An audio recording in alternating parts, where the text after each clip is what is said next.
Welcome, and thanks for listening to Goddab Radio, a podcast for progressive thinking people. I'm Dog Mansur, and I'm here to bring you relevant and honest news and information that I find compelling. Our show is often about cannabis, but not strictly, and we will cover a number of other issues depending on what's happening, and I will try to feature guest interviews regularly. At Goddab Radio, we are ferociously progressive, fiercely skeptical, and vehemently scientific, with the no-nonsense attitude that we hope you appreciate. All right, well, we are going to start tonight's show with news, especially local news here from Oregon. A couple of the iconic medical marijuana clinics in the state of Oregon are closing. The Compassion Center, which is located in Eugene, Oregon, is going to be closing at the end of January, unfortunately, and then also Mama's, which they're going to be closing their Portland office. They're not completely closing, but that's really unfortunate as well. That's one of the older clinics, been around for a dozen years or better. But Cheryl Smith, the editor of Oregon Cannabis Connection, and also a friend of mine and the president of the Advisory Committee on Medical Marijuana, was also formerly the executive director of the Compassion Center in Eugene. And she wrote a piece that I'd like to read to you guys that we published on occnewspaper.com. You can find the copy there. It's Compassion Center, another casualty of recreational legalization. Eugene's Compassion Center, one of two 501c3 nonprofit medical marijuana clinics in Oregon, is closing its doors at the end of January after more than 16 years of operation. The clinic was started by Todd Delato and became a nonprofit in 2001. At their pinnacle, they helped more than 1,600 patients get medical marijuana cards each year and assisted thousands more with navigating the Oregon medical marijuana program. Because of nonprofit mission, Compassion Center went above and beyond what most other clinics do at no charge.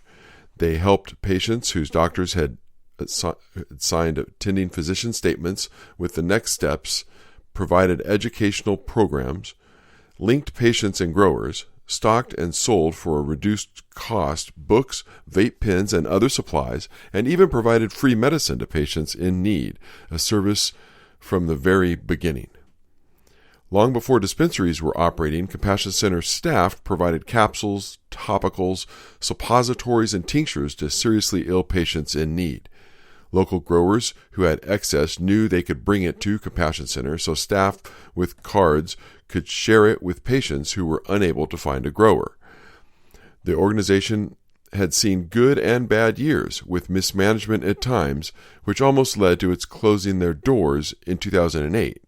Starting in 2009, the management began a concerted effort to pay off all debt and develop a more professional persona. In 2011, Compassion Center was named one of the top 100 nonprofits in Oregon.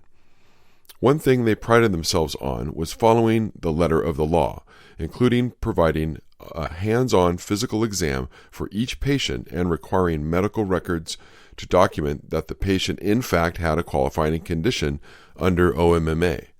As patient advocates, they even lowered their exam fee when OMMP raised theirs to the detriment of patients, and the MDs seeing patients took a small pay cut.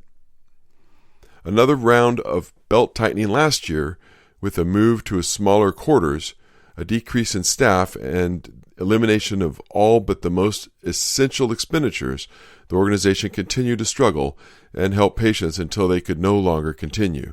Management missteps a few years prior, the decrease in medical marijuana patients, loss of growers, one of the mainstays of the original program for those who were unable to grow at their home. A high overhead all led to its ultimate demise. And a special note from Todd Delato, former executive director. Thank you, Compassion Center volunteers and staff, for 15 years of service and dedication. The doors may be closing, but the difference we've made in people's lives will live on.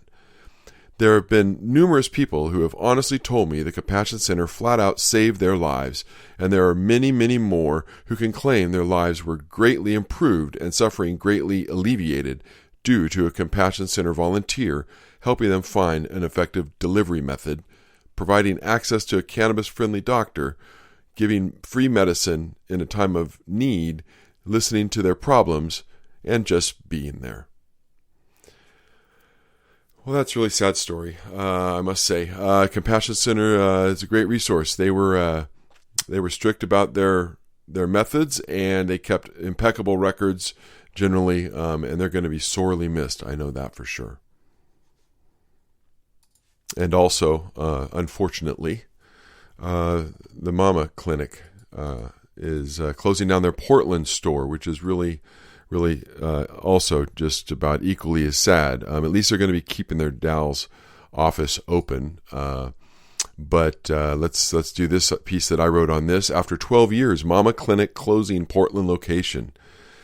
After a dozen years of serving patients in Portland, the original Mothers Against Misuse and Abuse Clinic, better known as MAMA, is closing its doors.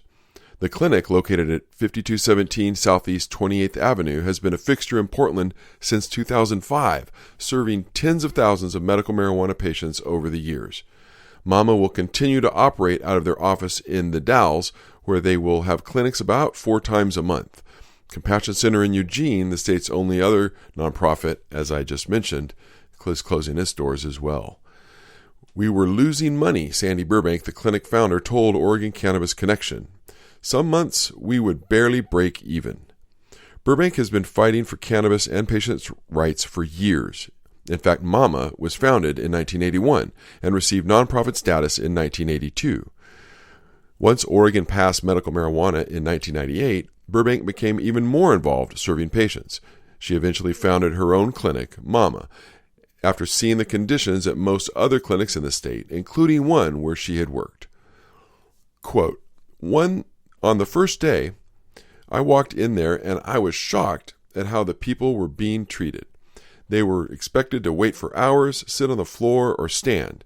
I couldn't even believe it, and the second day I came back and we changed all that, she said Burbank. Eventually, we saw the need for harm reduction with cannabis, so we decided to open our own clinic, and we found a wonderful place in Portland, the place where we now leaving after 12 plus years, unquote. It's really kind of a sad case, you know. She's one of the first people I met when I started my newspaper in Oregon, so...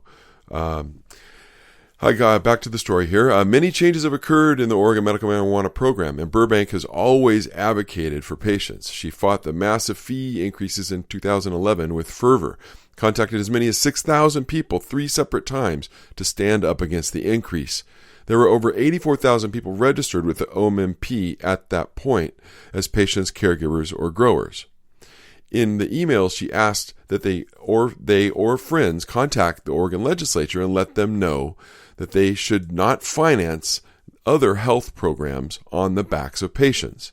Unfortunately, there was little to no response from patients, which disheartened Burbank. Quote, I thought once we got all these people signed up and they became legal, they wouldn't be afraid to speak out, she explained to OCC. I believe 78 of the 84,000 people registered with the OMMP bothered, unquote. Their physical Bend office closed in November 2015, but they continued to have clinics thanks to Bloomwell, a local dispensary, and its owner, Jeremy Quitt. He provided a space available for Mama to operate a couple of clinics each month. That all ended up a couple of months ago when the doctor became unavailable, and they don't plan to continue the clinics due to costs and manpower. Quote, we closed the office down about 2 months ago because the doctor didn't want to make the drive again, Burbank explained. So unfortunately, the patients are going to have to make the drive to the Dalles, but I think we have put in our time, unquote.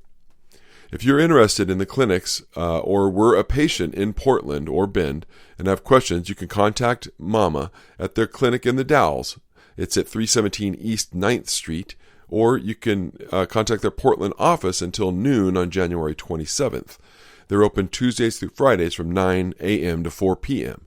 can call them as well at 503-233-4202. If you are a patient in Portland, you can call or email them at clinic@mamas.org. They are online at www.mamas.org. Let's hope they continue for years serving medical marijuana patients in Oregon.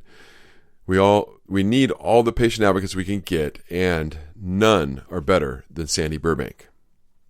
That's for certain. I've known Sandy since I started my paper, and that's been about 7-8 years ago. Met her early on and have been inspired by her in many ways. She's getting up there in age, and I believe she said she was, I won't even tell you. I'll let her tell you. I shouldn't be saying that, obviously. But that's kind of sad. We do have some other better news, though, that we definitely going to cover here. But first, let's get a word from one of Goddab's sponsors. At Honey Badger Sungrown, they care about providing natural products. There are no chemical pesticides and no chemical fertilizers used in their cannabis grow, and they are motivated with a passion for natural cultivation. They take pride in sustainable and environmentally friendly cultivation and produce their product on the beautiful Willamette Valley floor. Honey Badger Cannabis is available at a number of dispensaries, including Grow High Station in Portland and Stash Cannabis Company in Beaverton. Ask for Honey Badger Sungrown products at your dispensary. You can visit them online at www.honeybadgersungrown.com. The Cannabis Collaborative Conference is coming up February 15th and 16th at the Portland Expo. And actually, the second half of our program, we are going to be talking with Mary Lou Burton about the conference that they do. It's their third one, and I got this piece from Johnny Green from weednews.co. Of course, Johnny Green is the legendary blogger who's been around since back in 2010, a little longer than I've been doing my newspaper, the Oregon Cannabis Connection. Johnny Green was the founder of the Weed blog. But he has since moved on past that. The Weed blog is no longer under his control, and he has launched a new endeavor with the webmaster wizard who was behind the Weed blog, Jeff White, and Johnny is now doing weednews.co. So I encourage you to check it out. And this piece is from him about the conference. See George Zimmer, present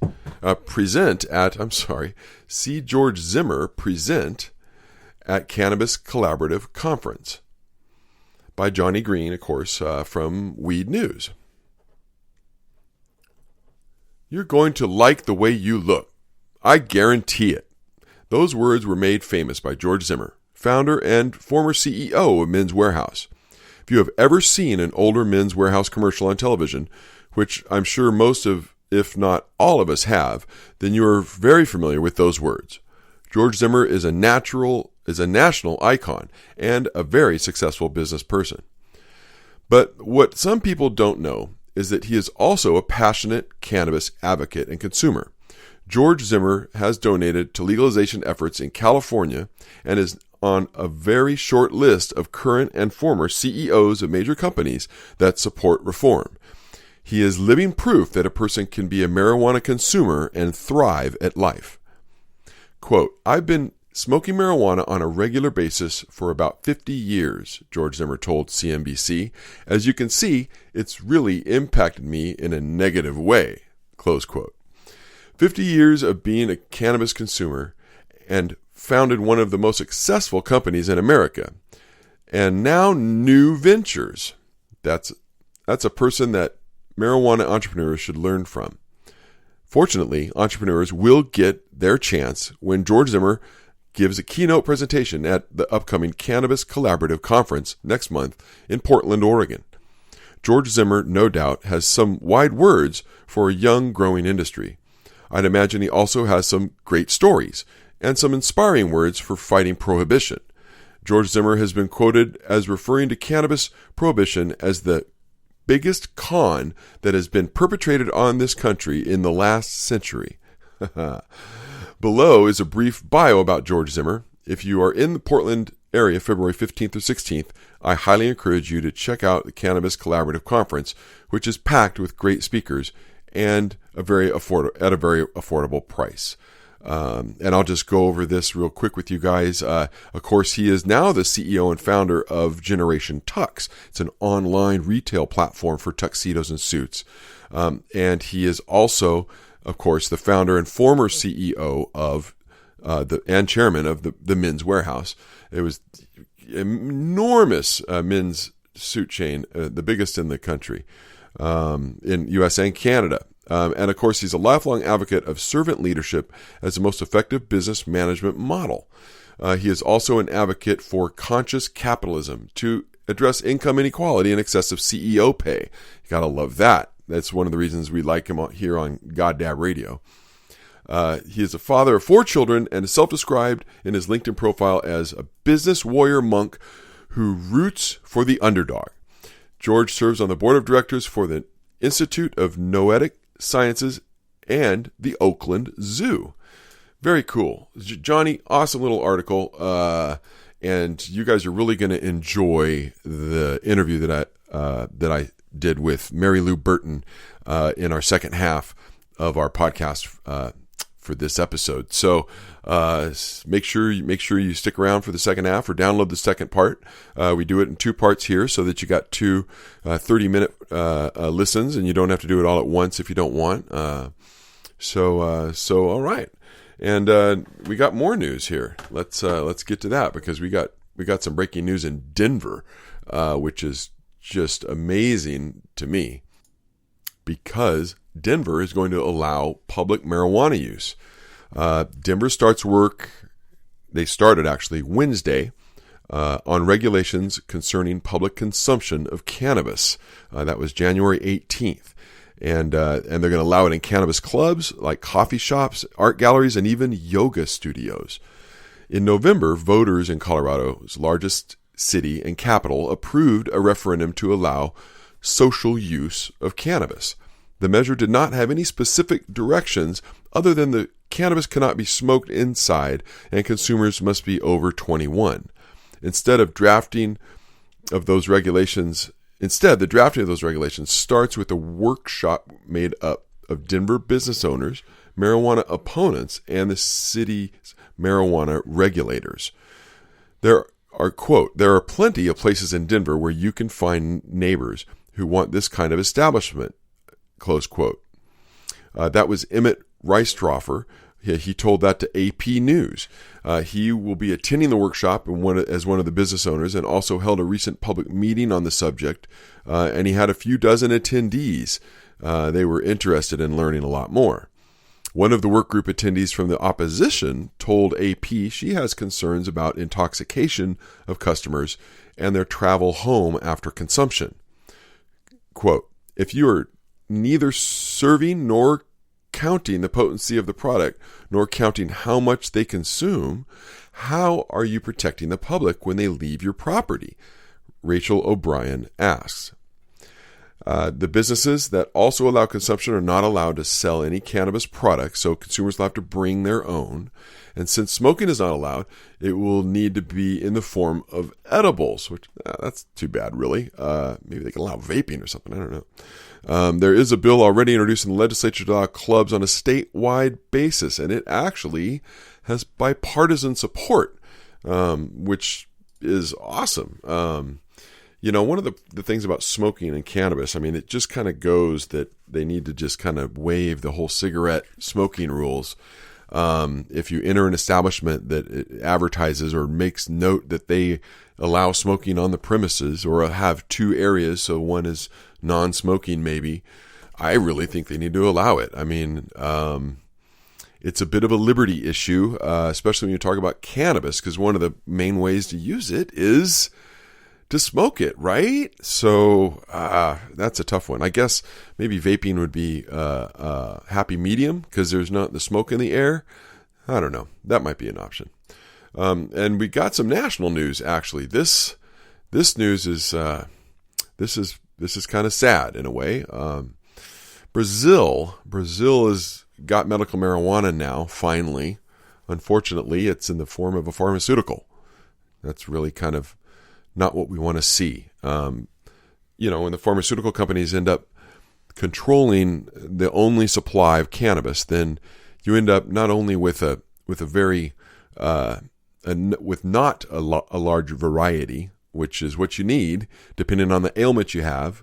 Any cannabis bud tender that's worth their salt will explain some of the differences between, cannabis that's an indica or sativa, or cannabis that's high in CBD or not, or CBG or CBN, THCA compared to THC. There's a whole lot of things. And if you break it down into a single spray that's all the same THC and CBD levels and all this sort of stuff, then you end up with not what you need. So they really, until they have 40 different kinds of cannabis that you can prescribe over the counter and they understand how they work as a true prescription, I think they really need just regular medical cannabis, smoked or not. God forbid we have the Minnesota law, which doesn't allow smoking and only allows vaping. That's just no good. Is it even vaping? You got to eat it mainly or use a tincture. That's just terrible. People need to be able to smoke their cannabis medicine. That's just, at least vape it. At least vape it. So anyway, here's a piece by William Stash Jones from Oregon Cannabis Connection as well. Brazil Anvisa approves Sativex will be sold as Mevatil. Coming up with these crazy names. The National Agency for Sanitary Surveillance, or Anvisa, announced Monday that they issued the country's first license for a cannabis-based drug. The Brazilian authority that approves pharmaceutical drugs, much like the FDA in America, announced they reached an agreement to sell Sativex under the name Mevatil. There has been court cases and much back and forth in Brazil in recent years concerning medical cannabis. This opportunity provides a single company monopoly on strictly controlled pharmaceutical. Reuters reports, the legal status of cannabis-based drugs has been a thorny issue in Brazil for years, with several patients fighting in the courts to circumvent prohibition. Anvisa has loosened some restrictions in the past 2 years, allowing patients with medical orders to personally import some drugs derived from marijuana. GW Pharmaceuticals, founded in 1998 to explore the medical potential of marijuana, has emerged as a takeover target for larger pharmaceutical companies that after recent breakthroughs on the cannabis-based epilepsy treatment Epidiolex. Sao Paulo-based Balfour Ipsen Pharmaceutica, Pharmaceutica Limited, will hold the Brazilian distribution license for Sativex, which is already sold in 28 other countries, according to Anvisa. Close quote. Since 2014, the country has legalized the use of CBD or cannabidiol for the therapeutic use. They have allowed personal use and cultivation since 2005. It's still commonly just community service. And fines for people caught with the plant. However, selling the herb and being caught with large amounts still get sentences of 5 to 15 years. Wow, that's just crazy. I think that's just crazy. We can hope Brazil can start to allow real medical cannabis, like we see in California and Oregon and other, long-time medical programs. Yeah, that would be great. People need access to all forms, not just these single sprays, these oral sprays and stuff. It's just not good. So anyway, at least they got something going on in Brazil, but they really should loosen it up a little more. Their neighbor Uruguay to the south, they've got just freedom to grow and use your own cannabis pretty much. But they also are allowing sales of cannabis flower and stuff now at a very low price, which is just awesome, I think. Just awesome. So, it is what it is. Countries are coming along slowly. We'll see how things go in the long run. And now, a message from another one of our sponsors. Are you in the cannabis industry? Do you want your company noticed by other cannabis businesses? You need to advertise in the new trade journal serving the Oregon cannabis industry, the OCC Business Journal. Why is it not just another pop magazine? Because it's from the publishers of the Oregon Cannabis Connection, Oregon's oldest and most trusted cannabis news source. Get your cannabis business noticed by others in the industry. Advertise in the spring edition of the OCC Business Journal. For more information, visit occbusinessjournal.com. The OCC Business Journal, Oregon's business-to-business magazine for cannabis. And a big shout out to our sponsors. We wouldn't be able to put Goddab Radio online and let you wonderful listeners listen to our show without our sponsors. So if you can, frequent them or patronize them and let them know that you heard their commercial on Goddab Radio. I wanted to take a few minutes to muse, which I will probably do in every podcast. In this case, since it's Friday, January 20th, I wanted to muse a little bit about our incoming president, who will be taking office today. It's a little disconcerting that he was elected. I am very progressive, and I do not like Donald Trump. Anybody who knows me will attest to that. I think that we really need to sit back and consider what's happened in America. And I think we really need to sit back and consider what's going to happen for the next 4 years. We need to resist a lot of the things that President Donald Trump, wow, it's hard to believe I'm saying that, President Donald Trump will do over the next many years, 4 years I hope, only, or less. And we need to consider that he's not going to be particularly friendly to cannabis, even though he's mentioned that he believes in states' rights. He also has mentioned that he doesn't think that recreational cannabis is good. So he may have some support for medical cannabis, but I don't believe that he's going to be really on our side when it comes to adult use. I think that his nomination of Jeff Sessions is quite troubling. I think that his nomination of Tom Price to head Health and Human Services is quite troubling. I think that most of his nominations to his cabinet are very troubling. In all respects, when it comes to cannabis, Tom Price and Jeff Sessions, who's going to be our new Attorney General, more than likely, are no friends to cannabis. Jeff Sessions is making no bones about the fact that he thinks marijuana smokers are not good people. He also made a comment once that he didn't have a big problem with the KKK until he found out that they used marijuana. Those are issues. Those are big issues. He can try to walk back those statements and say that he doesn't feel that way now, but honestly, I don't trust him.